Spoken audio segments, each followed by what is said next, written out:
ఏంటిది? ఈ పుస్తకంలో అన్ని తెల్ల కాగితాలే ఉన్నాయి. నాగేశ్వరి అన్న పేరు తప్ప మరేం కనిపించడం లేదేంటి? ఎవరి నాగేశ్వరి? నేను చెబుతాను ఐశ్వర్య.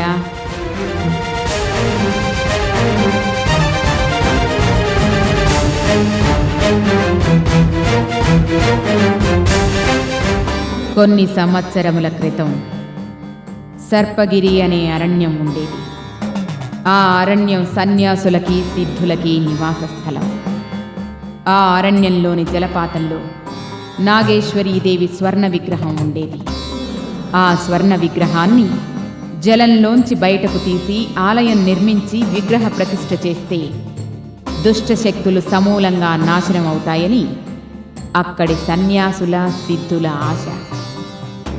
జలంలోని విగ్రహాన్ని బయటకు తీయడానికి సంయుక్త అనే బాలికను ఎన్నుకుని ఆమెను 21 సంవత్సరాలు నిద్రాహారాలు లేకుండా, మరో ప్రాణి కంటపడకుండా, ఆమె మరో ప్రాణిని చూడకుండా ధ్యానం చేసేలా చేశారు.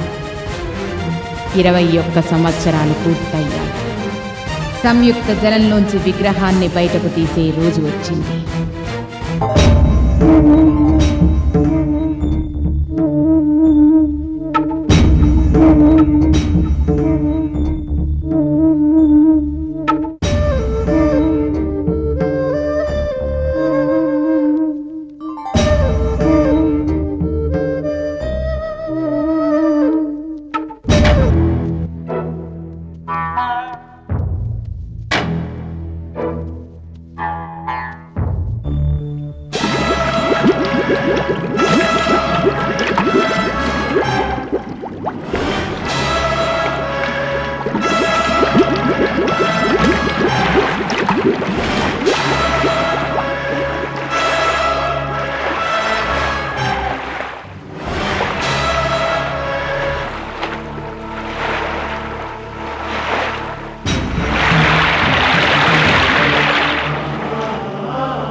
అలా దుష్టరాకుమారుల కంటిలో స్వర్ణ విగ్రహం పడింది. వారు దాన్ని దోచుకుని వెళ్ళడానికి పథకం సిద్ధం చేశారు. అందులో 2 రాకుమారులు పథకం విఫలమై మరణించారు. 3వవాడు సంయుక్తని ప్రేమ పేరుతో మోసం చేసి విగ్రహాన్ని సొంతం చేసుకోవాలనుకున్నాడు. ఫలితంగా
ఆషామాషిగా చెప్తున్నాను, వద్దు. విగ్రహాన్ని తీసుకెళ్లకు. ఆ దైవం నిన్ను క్షమించదు, శిక్షిస్తుంది.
ఆ దైవ కార్యాన్ని నెరవేర్చలేకపోయిన నేను ఇక బ్రతకూడదు.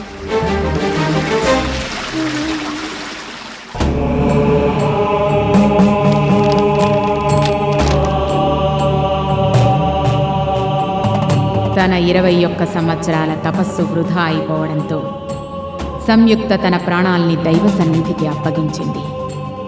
సంయుక్త ప్రాణాలు వదిలిన చోటే ఆలయం వెలసింది. కాలక్రమంలో సర్పగిరి సర్పవనంగా మారింది.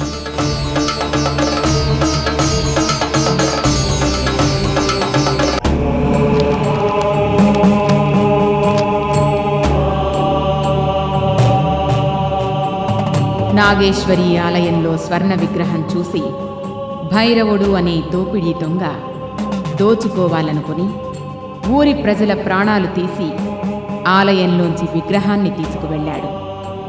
వాడు చేసిన తప్పుకి శిక్ష అనుభవించాడు.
ఆ సంఘటన జరిగినప్పుడు స్వర్ణ విగ్రహం భూస్థాపితం అయిపోయింది. ఆ తరువాత కొన్నేళ్లకు పురావస్తు శాఖాధికారుల తవ్వకాల్లో విగ్రహం బయటపడింది. అందులో ఇద్దరి దుర్బుద్ధి వల్ల విగ్రహం నదీ జలంలో పడిపోయింది.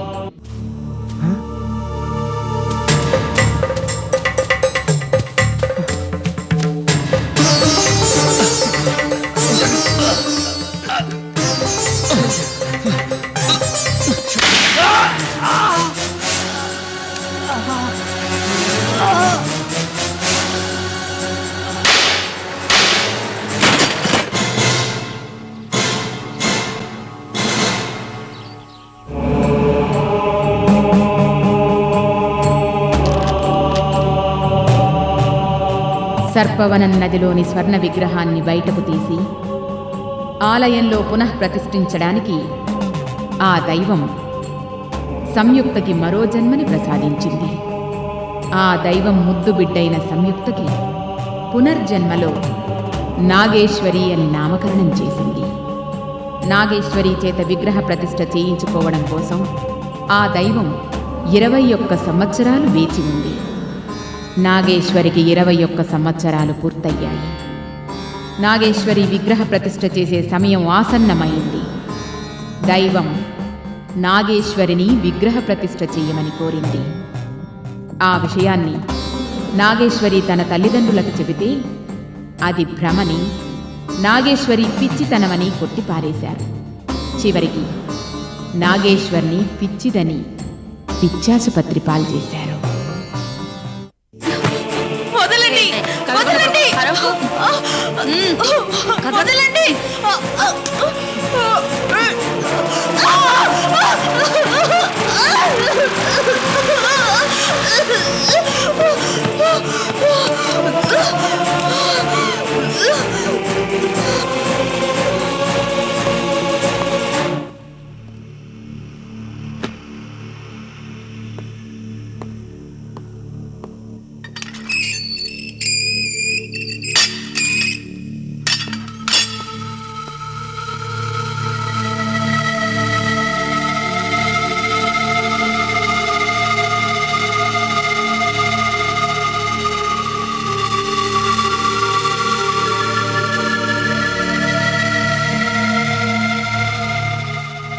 నాగేశ్వరి,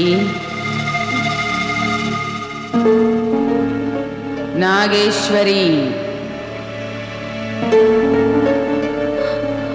లే నాగేశ్వరి.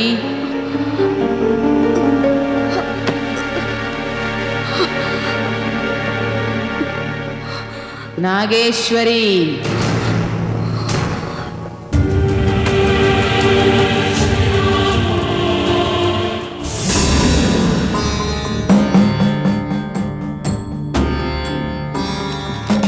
అక్కడ దైవం తన దూత ద్వారా నాగేశ్వర్ని సర్పవనం వెళ్ళమని ఒత్తిడి చేసింది. అందుకు నాగేశ్వరి సిద్ధమైంది. కానీ కొన్ని దుష్టశక్తుల ప్రభావం వల్ల నాగేశ్వరి సర్పవనం వెళ్ళలేకపోయింది. ఫలితంగా నాగేశ్వరి కుటుంబానికి అష్ట కష్టాలు. కుటుంబ సభ్యులు ఒక్కొక్కరు మాయమయ్యారు. సర్పవనం వెళ్ళకపోవడం వల్లే ఇదంతా జరుగుతోందని గ్రహించిన నాగేశ్వరి సర్పవనం వెళ్ళడానికి సిద్ధమైంది. కానీ ఓ ప్రమాదంలో జ్ఞాపక శక్తిని కోల్పోయింది. తన కర్తవ్యాన్ని తన వారినే మరచిపోయింది. తల్లి కళ్ళ ముందున్నా గుర్తించలేనంతగా అయిపోయింది. పాపం నాగేశ్వరి చివరికి తన తల్లిని కూడా గుర్తుపట్టలేకపోయిందా? కనీసం ఆమె గురించి తెలిసిన వాళ్ళు ఎవరైనా ఆమెతో తనే నాగేశ్వరిని చెప్పొచ్చుగా. నీ సందేహానికి నా దగ్గర సమాధానం ఉంది ఐశ్వర్య. నాగేశ్వరే తనని తాను నాగేశ్వరి అని గుర్తించాలి. ఎవరు ఆమెకు గతం గుర్తు చేసినా, జరిగిన సంఘటనలు చెప్పినా ఆమె నమ్మదు. మరి ఆమె తెలుసుకునే రోజు ఎప్పుడు వస్తుందో చూద్దాం.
ఐశ్వర్య,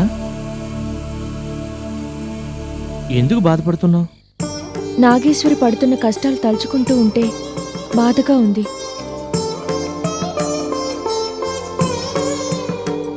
నాగేశ్వరి పడుతున్న కష్టాలా? అవును, నాకు బోర్ అనిపిస్తే మేడ మీద గదిలోకి వెళ్ళాను. అక్కడ ఓ పెట్టెలో ఈ పుస్తకాన్ని చూశాను.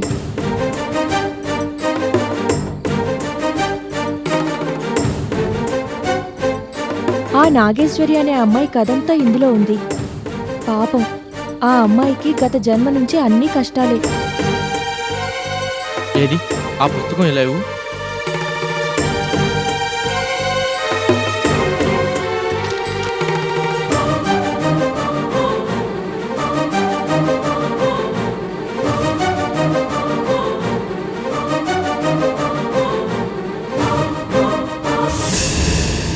మరి ఇందులో తెల్ల కాగితాలే ఉన్నాయి, కథ ఏం లేదే. ఆ ఇందులో గమ్మత్తే అది. మొదట నేను చూసినప్పుడు కూడా ఆ పుస్తకం అట్ట మీద ఉన్న నాగేశ్వరి అన్న పేరు మాత్రమే కనిపించింది. ఆ తరువాత పేజీలు తిప్పుతూ ఉంటే ఒక్కో పేజీలో అక్షరాలు ప్రత్యక్షమయ్యాయి.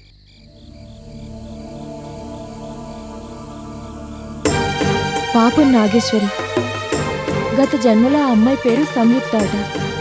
అప్పుడు సర్పగిరి అనే అడవిలో నాగేశ్వరి దేవి విగ్రహాన్ని జలంలోంచి బయటకు తీసి విగ్రహ ప్రతిష్ఠ చేయాలని దైవం సంకల్పిస్తే ఓ దుష్ట రాజకుమారుడు ఆమెను ప్రేమ పేరుతో మభ్యపెట్టి విగ్రహ ప్రతిష్ఠ జరగకముందే విగ్రహాన్ని స్వంతం చేసుకోవాలనుకున్నాడట.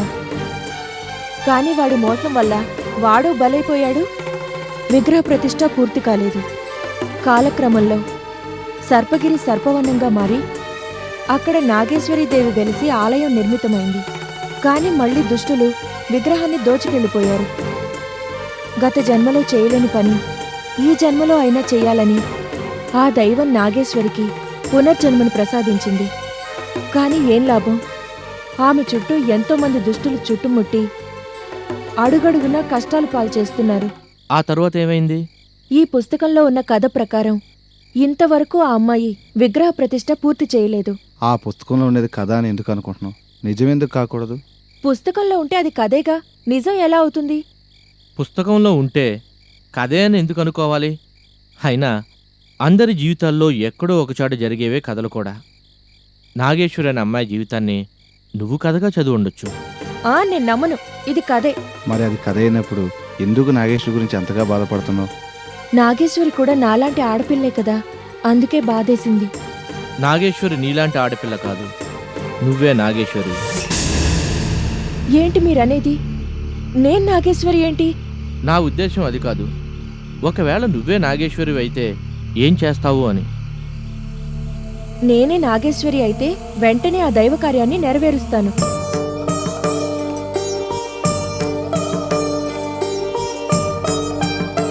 నాకొక్క విషయం అర్థం కావడం లేదు సిద్ధార్థ గారు. ఇది ఒకవేళ నిజంగా జరుగున్నా లేక కథైనా మొత్తం ఉండాలిగా. సగం వరకే కథుంది. కథ పూర్తయితే కదా మొత్తం ఉంటుంది. ఏమన్నారు? ఏమీ లేదు. నీకు ఇందులోని కథ అక్షర రూపంలో స్పష్టంగా కనిపించింది కదా. అవును. అయితే మిగిలిన కథ, అసలు ఈ పుస్తకం ఏంటి, నాగేశ్వరి ఎలా ఉంటుంది అని నీకు తెలుసుకోవాలని ఉంటుందే. అవును, నాకు నాగేశ్వరి గురించి తెలుసుకోవాలనుంది. అలాగైతే ఓ పని చేయండి, మీరు వెళ్ళి రామచంద్రం గారితో ఈ పుస్తకం గురించి చెప్పి మిగతా వివరాలు అడగండి. రామచంద్రం గారికి మాత్రం ఈ పుస్తకం గురించి ఏం తెలుసుంటుంది? ఎందుకంటే ఈ పుస్తకం రామచంద్రం గారి ఇంట్లో ఉంది కాబట్టి, ఇది ఆయనది కాబట్టి. ఓ అవును కదూ. అయితే నేను వెంటనే రామచంద్రం గారిని అడుగుతాను.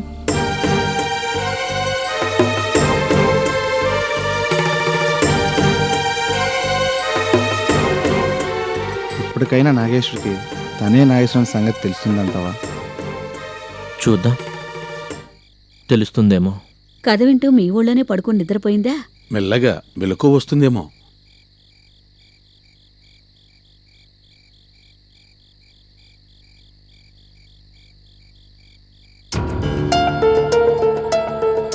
రా ఐశ్వర్య, ఏంటి నిద్ర పట్టడం లేదా? లేదు, అంకుల్తో ఓ విషయం మాట్లాడాలి. ఏంటమ్మా? ఈ పుస్తకం చూడండి.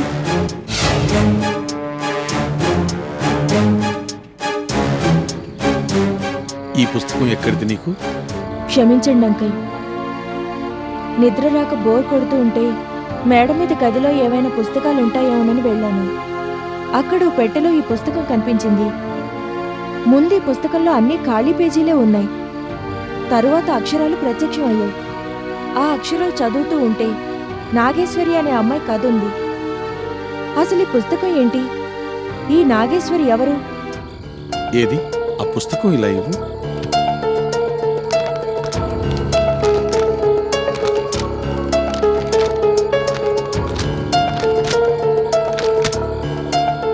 ఈ పుస్తకానికి ఓ కథ ఉంది. పొద్దున్నే చెప్తాను, నువ్వు వెళ్ళి నిద్రపోమ్మా. అలాగే అంకుల్.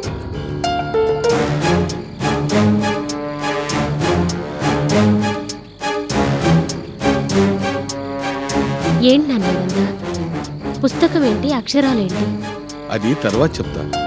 ముందు ఈ అమ్మాయి ఎవరో చెప్పు. ఈ అమ్మాయికి యాక్సిడెంట్ అయ్యి మన ఇంటికి వచ్చిన లారీలో వచ్చింది. ఆ అమ్మాయి తన గతాన్ని మర్చిపోయింది.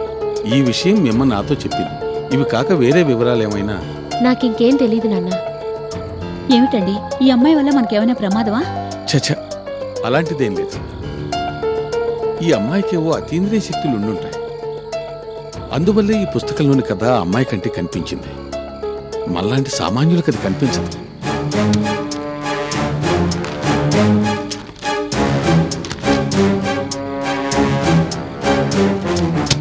ఇప్పుడేం చేస్తారు నాన్న?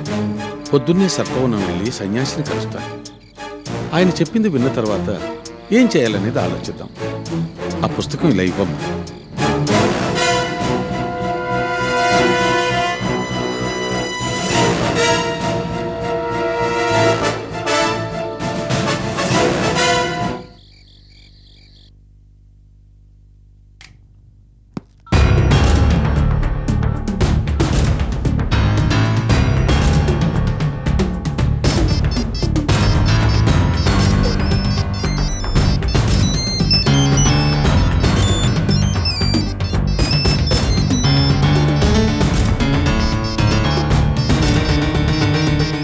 విశ్వంగాడు ఏమిటో చూడు.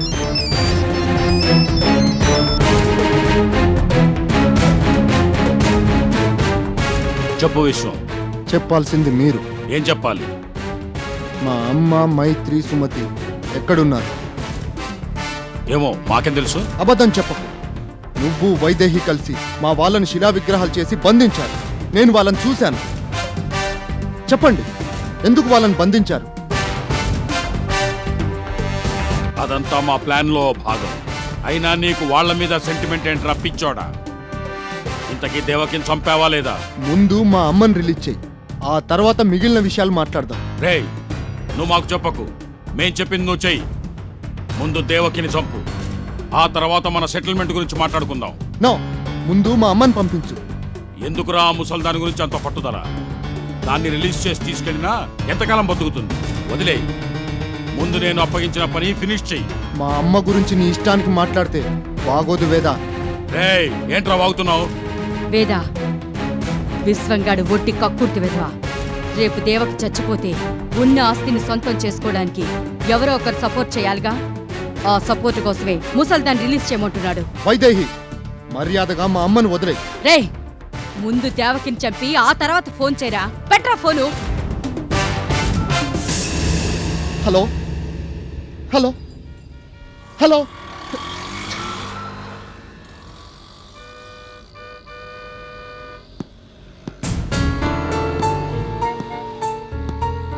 సిగరెట్స్ ఇవ్వండి.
ఐశ్వర్య, ఇంకా ఆ పుస్తకం గురించి ఆలోచిస్తున్నావా? అవును, ఏం చెయ్యాలో తోచడం లేదాంటీ. ఆయన సర్పవనం వెళ్లారు. ఇంకా సేపట్లో వచ్చేస్తారనుకుంటా. ఆయన రాగానే ఏం చేయాలనేది చెప్తారు.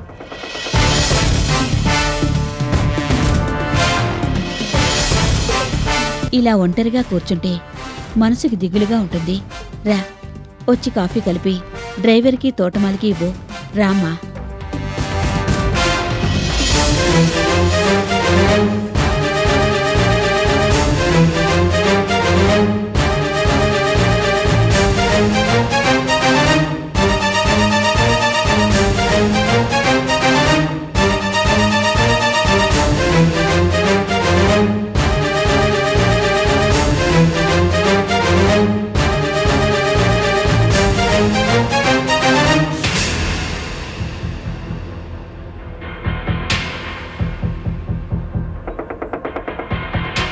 సిద్ధార్థ గారు,